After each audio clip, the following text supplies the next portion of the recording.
मंत्री विजय शाह के खिलाफ एफआईआर दर्ज कर ली गई है। विजय शाह पर मऊ मानपुर थाने में एफआईआर दर्ज हुई है। हाईकोर्ट ने मंत्री पर एफआईआर दर्ज करने के आदेश दिए थे। मऊ के रायकुंडा गांव में विवादित बयान दिया था, जिसके बाद जमकर हंगामा हुआ और इस हंगामे के बाद उन पर अब एफआईआर दर्ज की गई है। आपको बता दें, मंत्री विजय शाह के खिलाफ एफआईआर दर्ज की गई है। विजय शाह पर मऊ मानपुर थाने में एफआईआर दर्ज हुई है।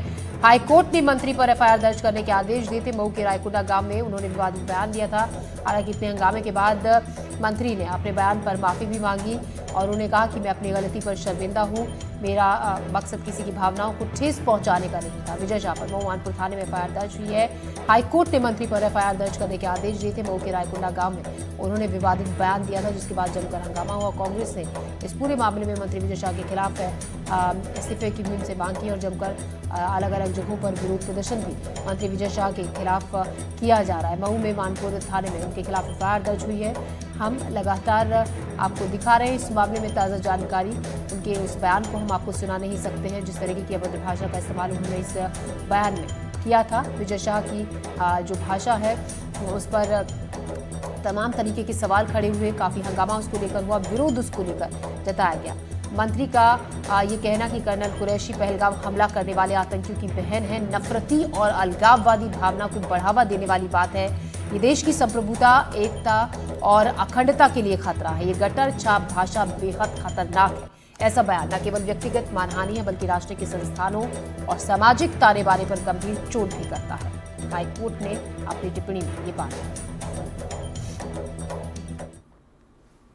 विजय शाह के अभद्र बयान का मामला, सीएम ने डीजीपी को दिए हैं कार्रवाई करने के निर्देश। हाईकोर्ट के आदेशों पर पालन करने के निर्देश दिए गए। हाईकोर्ट ने मंत्री विजय शाह के बयान की निंदा की, जिसके बाद अब इस मामले में डीजीपी को कार्रवाई करने के निर्देश दिए गए हैं। सीएम ने डीजीपी को कार्रवाई के निर्देश दिए। हाईकोर्ट के आदेशों का पालन करने के निर्देश दिए गए हैं। इस मामले में डॉक्टर सीएम मोहन यादव ने एक बैठक भी बुलाई थी। पुलिस और विधि विभाग के तमाम अधिकारियों के साथ ये बैठक थी। तो सख्ती से अब पार्टी का भी स्टैंड विजय शाह के इस बयान के खिलाफ है। पार्टी ने सख्त फैसले कर दिया है कि इस मामले में आगे सख्त एक्शन विजय शाह के खिलाफ लिया जाएगा। विजय शाह के अभद्र बयान का मामला, सीएम ने डीजीपी को सख्त कार्रवाई के निर्देश दिए हैं। इसमें हाईकोर्ट के आदेशों का पालन करने के निर्देश दिए गए हैं।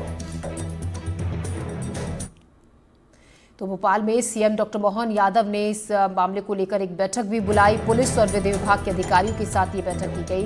बैठक में प्रदेश अध्यक्ष वीडी शर्मा शामिल हुए। संगठन के अन्य पदाधिकारी भी इसमें शामिल हुए। मंत्री विजय शाह के मामले को लेकर इसमें जानकारी ली गई और जल्द से जल्द एक्शन लिए जाने की बात की गई। तो साफ तौर पर पार्टी ने इस मामले में स्टैंड लेते हुए ये दिखा दिया है सख्ती से कि ऐसे किसी भी तरीके के को सपोर्ट पार्टी की तरफ से बयान को नहीं किया जाता है। ऐसे किसी भी तरीके के बयान की पार्टी भी निंदा करती है। भोपाल में सीएम डॉक्टर मोहन यादव ने इसी को लेकर एक बैठक बुलाई। इस पुलिस और विधि विभाग के अधिकारियों के साथ ये बैठक थी। इस बैठक में प्रदेश अध्यक्ष वीडी शर्मा भी शामिल हुए। संगठन के अन्य पदाधिकारी भी इस बैठक में शामिल हुए। मंत्री विजय शाह के मामले को लेकर इसमें जानकारी ली गई। और इस खबर पर और ज्यादा जानकारी के साथ आकाश द्विवेदी हमारे सहयोगी हमारे साथ जुड़ रहे हैं।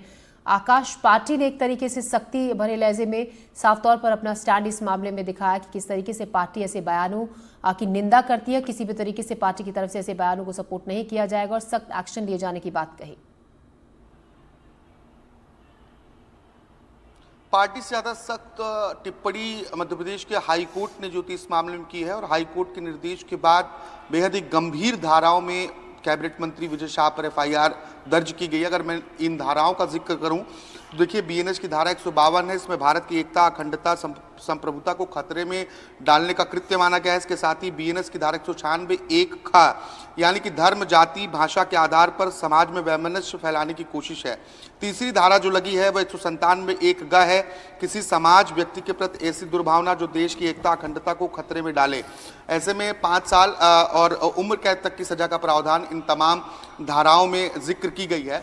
कल देर रात मुख्यमंत्री डॉक्टर मोहन यादव ने लगातार न सिर्फ विधि और कानून विभाग के तमाम अधिकारियों के साथ चर्चा की, बल्कि संगठन के बड़े नेताओं के साथ भी बातचीत की, क्योंकि मुख्यमंत्री दिन भर बेंगलुरु के दौरे पर थे और जैसे ही दौरे से वापस लौटते हैं इसके बाद देर रात तक करीब 12 बजे तक बैठकों का दौर सीएम हाउस में चला है और मुख्यमंत्री ने डीजीपी को सख्त निर्देश दिए और कहा है कि माननीय हाई कोर्ट के आदेश का अक्षरशः पालन किया जाए और संवैधानिक कार्रवाई की जाए। और हाई कोर्ट के आदेश के आधार पर ही कैबिनेट मंत्री विजय शाह पर ये एफआईआर दर्ज की गई है, क्योंकि उन्होंने कर्नल सोफिया कुरैशी को लेकर जो बयान दिए वो बयान बेहद अभद्र और आपत्तिजनक रहे। इसको लेकर न सिर्फ विपक्ष ने विजय शाह को घेरा, बल्कि सत्ता पक्ष की बड़ी नेता मध्य प्रदेश की पूर्व मुख्यमंत्री उमा भारती ने ट्वीट कर एक्स पर पोस्ट कर ये मांग की कि विजय शाह के ऊपर न सिर्फ एफआईआर हो बल्कि उन्हें बर्खास्त भी किया जाए। कल देर रात तक मध्य प्रदेश के राजनीतिक गलियारों में ये चर्चा रही कि विजय शाह इस्तीफा दे सकते हैं, हालांकि वो देर रात तक भोपाल नहीं पहुंचे और अभी अटकलें और कई तरह की लगाई जा रही हैं। इसके पहले भी विजय शाह इस तरीके के बयान देने के मामले में फंसे हुए नजर आए थे। साल 2013 में उन्होंने एक टिप्पणी की थी, जिसके बाद उन्हें मंत्री पद से इस्तीफा देना पड़ा था। इसके अलावा और कई अन्य बयान महिलाओं और युवतियों के खिलाफ हैं, जिसको लेकर लगातार वो घिरते रहे हैं और इस बार उन्होंने फिर से आपत्तिजनक शब्दों और अभद्र भाषा का इस्तेमाल करते हुए ऐसा बयान दिया, जिसको लेकर पूरे देश में रोष का माहौल देखने को मिला। और यही वजह है कि हाई कोर्ट ने स्वतः संज्ञान लेते हुए बेहद तल्ख लहजे में न सिर्फ टिप्पणी की बल्कि 4 घंटे के भीतर एफआईआर दर्ज करने के निर्देश दिए। इसके बाद इंदौर के ग्रामीण के मानपुर थाने में बीएनएस के अलग अलग गंभीर धाराओं में विजय शाह के ऊपर एफआईआर दर्ज की गई है। हालांकि विजय शाह लगातार अपने बयान पर माफी मांगते हुए नजर आए। उनका एक बयान और वायरल हुआ जिसमें वो माफी मांगने के बाद हंसते हुए नजर आ रहे थे, जिसको लेकर बहुत आलोचना उनकी की गई। हालांकि कल वो फिर एक्स पर एक नया वीडियो डालकर फिर से माफी मांगते हुए नजर आए, लेकिन अभी उनकी मुश्किलें कम होती नजर नहीं आ रही हैं। अब देखना ये होगा कि हाई कोर्ट के आदेश को क्या विजय शाह आगे कहीं चुनौती देते हैं या फिर उनका अगला कदम क्या होगा, क्योंकि इस्तीफे की चर्चा बहुत अधिक है। जी बिल्कुल, हम ये भी आपसे जानना चाहेंगे आकाश, इस पूरे मामले में विजय शाह की तरफ से लगातार माफ़ीनामे तो सामने आ रहे हैं, लेकिन क्या हाईकोर्ट क्या निर्देश के बाद जिस तरीके का एक्शन उनके खिलाफ लिया गया है उसके बाद उनकी कोई प्रतिक्रिया सामने आई है?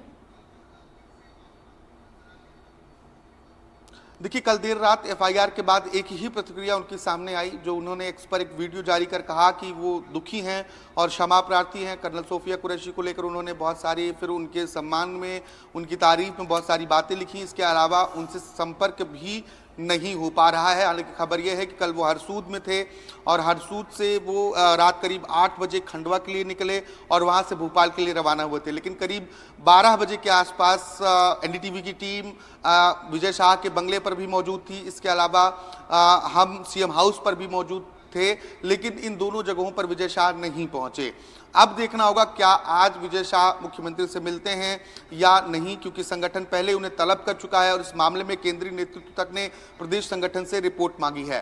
कल देर रात जो बैठक हुई उस बैठक में मध्य प्रदेश के मुख्यमंत्री के साथ ही बीजेपी प्रदेश अध्यक्ष वी डी शर्मा, इसके अलावा प्रदेश संगठन महामंत्री हितानंद शर्मा मौजूद रहे। इस बैठक में भी विजय शाह को लेकर चर्चा की गई है। इसके बाद विधि विभाग के अधिकारियों के साथ मुख्यमंत्री ने चर्चा की और कड़ी कार्रवाई के निर्देश दिए। तो संगठन क्या एक्शन लेता है ये बहुत महत्वपूर्ण है। अभी तक भारतीय जनता पार्टी की ओर से कोई अनुशासनात्मक कार्रवाई भी इस मामले पर नहीं की गई। हालांकि प्रदेश अध्यक्ष ने कई बार ये संकेत दिए कि बीजेपी में ऐसे भाषा, ऐसे बयानों की कोई जगह नहीं और ऐसे लोगों पर सख्त कार्रवाई की जाएगी, लेकिन कार्रवाई अब तक नहीं हुई है। तो बीजेपी पर भी, संगठन पर भी नजर है, क्योंकि इस बयान को लेकर न सिर्फ बीजेपी की किरकिरी हुई बल्कि बीजेपी चौतरफा गिरती हुई भी नजर आई है। मैंने जैसा पहले बताया कि मध्य प्रदेश की बीजेपी की बड़ी नेता और पूर्व मुख्यमंत्री उमा भारती ने खुद एक्स पर पोस्ट कर यह मांग की कि उनके ऊपर एफआईआर हो और उन्हें बर्खास्त भी किया जाए।